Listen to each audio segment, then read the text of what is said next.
Hey guys, this is Callum from EnglishShooting and welcome back to the channel. Today we're going to be talking about hearing protection, something that's not particularly interesting or sexy, but something that is incredibly important. And there's going to be a lot of, let's just say, more experienced shooters out there that may have in the past neglected hearing protection, and they will tell you time and time again how important it is because, well, now they can't hear. So if you're starting out, or even if you've been shooting for many years and you have never really paid attention to hearing protection, well, I think now is the time, because there is a breadth of options out there for every shooter and every discipline. So the biggest question between the two is whether you should go for over-ears, like a set of these, the 3M Peltor Sport Tacs, or a pair of in-ears, like these custom fit guards, custom molded hearing plugs. Really, there are pros and cons of both. I really don't believe it when somebody says one will do everything. To me, I've found using both of these for many years, or variants of both of these for many years, I found that there isn't one complete coverall between the two. For some applications and some disciplines, the over-ears will outperform the in-ears, and again, for some disciplines and applications, the in-ears are going to outperform the over-ears. So really, it's horses for courses. But through this video, I hope to give you sort of my cons and pros and what I've experienced using both of these over the years. I'm going to start with my personal choice. Personally, I prefer in-ear hearing protection. It doesn't have to be a set of custom fit guards like these. You can go out and for a box of 100 for £10 buy some foamies, which I'm sure the new shooters out there, if you've been to any trial sessions or taster sessions, this is probably what you've been given. They're cheap. You can buy them by the bucket load and everyone can use them. So what are the pros of in-ear hearing protection? Well, for me personally, I've found them to be a lot more convenient and a lot more comfortable. The custom fit guards come in a little case like this, which is going to fit in any pocket. It's going to fit in any bag, be that a backpack or even a handbag for you lady shooters out there, meaning that there's a greater chance that you're always going to have them on you. And there's lots of situations where sort of last minute I get to go onto the range and shoot a new gun, or go to somebody else's range and test it out, and really last minute I can be given a gun, and I basically always need to have some sort of hearing protection on me to enable me to take advantage of these opportunities when they come about. And having something this small, well, you're always going to have it on you. And even these foamies, I always make sure that I've got a couple of these stashed away in all of my bags, my car even. And again, it just means that I've always got them and they don't take up, well, any space at all, really. Again, there is comfort. Now, the comfort does depend on what plugs you go for. If you go for custom, they are going to be as comfortable as you like. Sometimes I don't even notice that they're in my ears because they are molded to your ears. With the cheaper foamies, and this is one of the reasons you might want to go out and spend the extra money on the custom in-ear hearing protection, the foamies are always trying to expand, which does give you a fantastic seal, but is always putting pressure on the inside of your ear. And I find that after a prolonged period of using foamies, my ears will start to ache, and I just don't get that at all with the customs, again because they are custom made to your own ear. There's also summer. When you come to summer and it starts getting hot and sweaty, you don't want anything around your ears, or warming you up, or acting as an insulator. These allow your ears to completely breathe, and you're not going to get sweaty, you're not going to get too hot, your ears aren't going to burn up. So two very big pros. Also, it is the price. If you go for the foamies, you're looking 10p for a set of those, and they're going to be good to go pretty much for any discipline of shooting. The in-ears will also not interfere with any of the guns because there's nothing hanging out and there's nothing over your ear. You're not going to knock it against the stock, or it's not going to interfere, which can be a lot more comfortable and in some cases a lot more safe. These are also available in a wide variety of options. You can go for a solid block, which saves you a little bit of money and gives you absolute ultimate protection, or you can go for these passives, which is a passive filter. It's got a diaphragm. When a loud noise happens, it closes the diaphragm and protects your ears, but when there isn't dangerous levels of noise, it opens up and allows you to have a conversation, and it's quite impressive what you can hear with these in. You can also go for the very premium digitals, and they can run you £300, £400, £500, so a very expensive option. I have used digitals in the past, again custom fit guards, and they were absolutely incredible. The detail you could hear and the noises you can hear with them were absolutely amazing.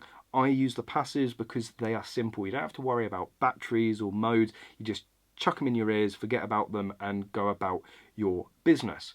The major downside of the in-ears is the level of protection. Even with the foamies, they just don't seem to give the same level of protection as over-ears, and this is actually one of the main reasons that a lot of people will go for over-ears. I found that with shotgun, with 2.2, be that practical, gallery, or going out clay pigeon shooting, for the majority of shooting that I do not find these an issue at all. They protect my ears. My hearing is still as good as it ever has been because of these, because I always use them.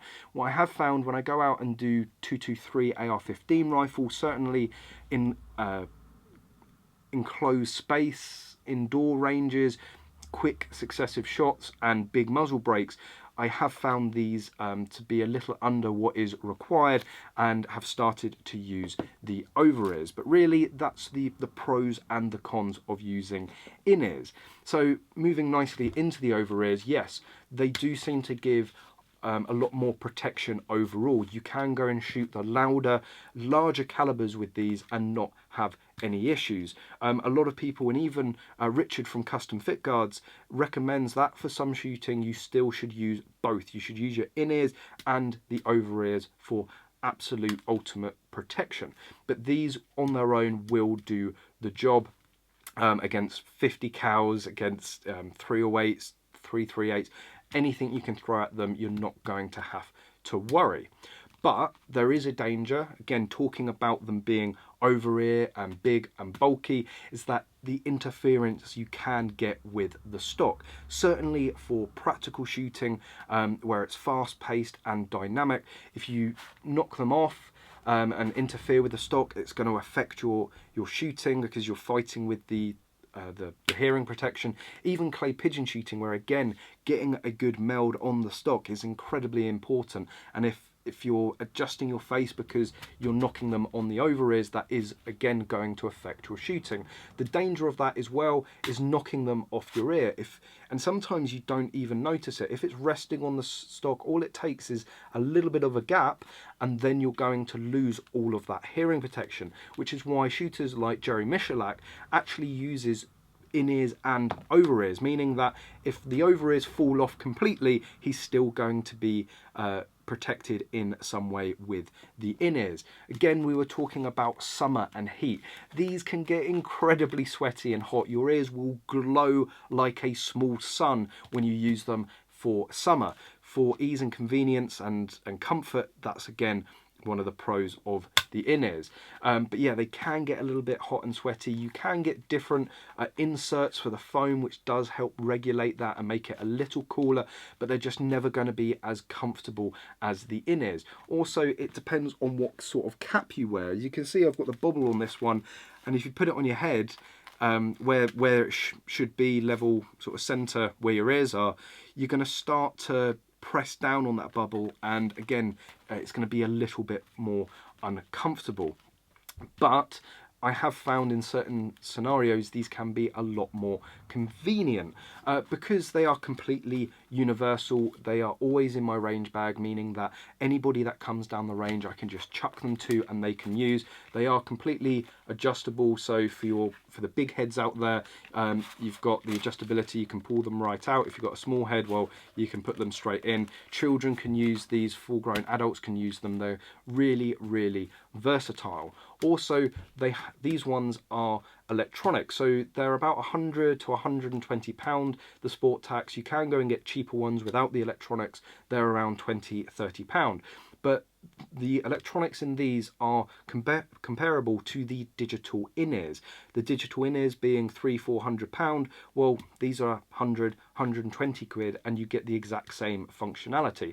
And again, just like with the digital in-ears, the clarity is absolutely incredible. They do actually amplify sound. So if you're out hunting, if you're out there on a game shoot, you can hear the birds coming from a mile away. You can hear deer moving across the forests, across the field. You can pick up on those finer details that you're going to need to hear while you're out there hunting.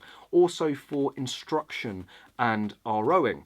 For ROing and instruction, you're not necessarily going to be using the gun, but it's imperative that you can hear everything going on. So it allows you to hear, they're quick and easy to put on, and they're a lot cheaper than the digitals. So again, if you're just starting out, the price is most likely going to be a factor, and these you seem to get the best of both worlds with that digital.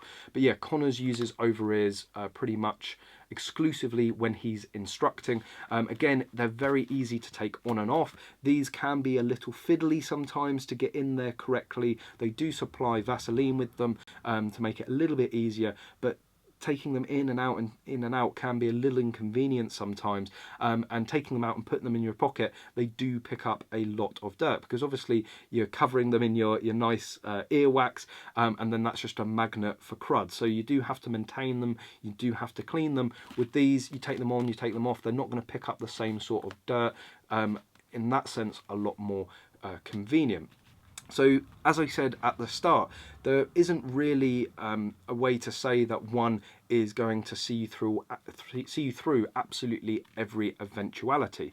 There are pros and cons of both, which I hope that I have covered the main ones in this video, and to give you a better chance of making the right decision to begin with. My ultimate advice would be to get both. You don't have to go out and get 120 quid pair of sport tax, or £100 worth of custom in-ears. You can go out, get a 20 quid version of these and some foamies. Again, you're going to be covered as well as both of these, and you're going to have that flexibility. But over the time, the more shooting I've done, and certainly making the transition to going full-time into the shooting industry, I don't mind spending a little bit more money on stuff that is going to last and see me through. It's a tool of the trade for me, and really I think I have the best of what both the over-ear industry and the in-ear industry have to offer, and I'm incredibly happy with these pairings. But I'm not going to tell somebody that you should just go and exclusively use in-ears, and I'm certainly not going to tell you to go and exclusively use over-ears. So there we go, guys, the pros and cons of in-ear versus over-ear hearing protection. Let me know what you guys think in the comment section below, which you prefer, and what experiences, both good and bad, you've had with both over-ear and in-ear. I really hope you've enjoyed this video. Thank you very much for watching. If you have enjoyed the video, make sure you hit the thumbs up button, and make sure you're subscribed if you're not already. For anybody that wants to come and have a chat with myself and Connors, by the time this video goes live, we will be doing our weekly English shooting live stream over on Facebook. I'll put a link in the description below. Head over there and check out what we have to say, the various news updates, and maybe some new products, be that guns or accessories, we have to talk about. Come and enjoy and join in the conversation as well if you have any questions. Certainly if you have any further questions about hearing protection, we'll both be there to give our answers. But there we go, guys. Again, thank you very much for watching this video, and as always, I hope to see you soon.